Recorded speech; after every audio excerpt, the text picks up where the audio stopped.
All right, we're still going strong here on 13 on your sidelines. Now we're going to turn our attention to D3, where Coopersville traveled to Forest Hill Central tonight. The first battle between the Broncos and Rangers since 2007. And let me tell you, elite uniform matchup, some green on green crime tonight. First Broncos drive, second and goal. Former MVP of the week, now MVP of the year candidate, Bo Harris bullies his way in for 6. We were off and running.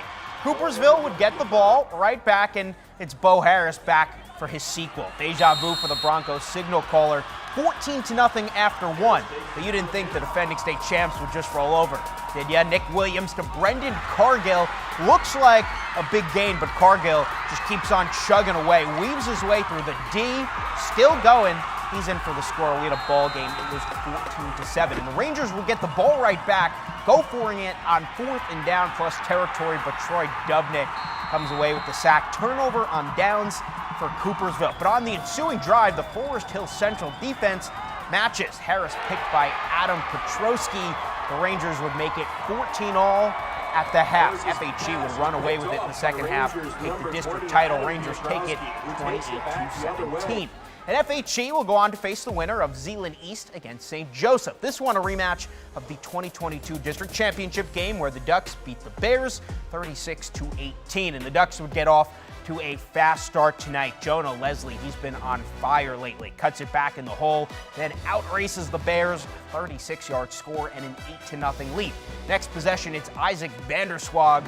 Long run up the gut. This one from 38 yards out, 14-0. Zeeland West would just get started. Later in the first, still in the first, the D gets in on the scoring act as they force St. Joseph quarterback from the pocket. Picked off by Brandon Holman. He's going to take it, weave his way for a 55-yard interception return and a 20-0 lead.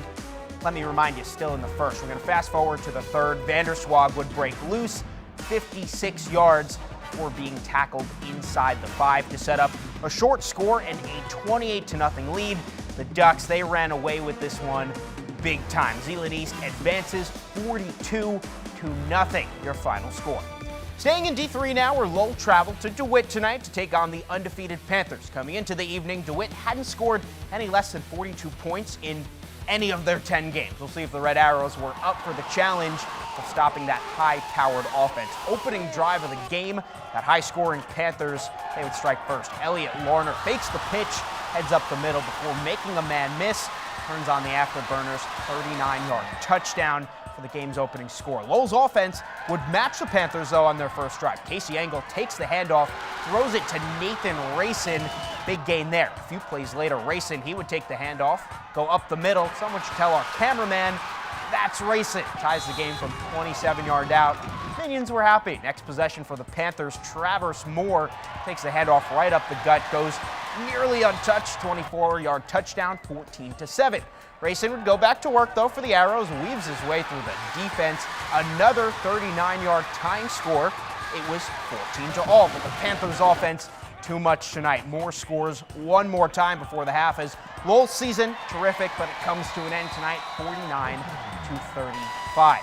And the number of local teams still alive is dwindling, but we do have a few games we still want to tell you about. For a look at those scores around the area, we're going to send it right back to Matt Guard in the control room.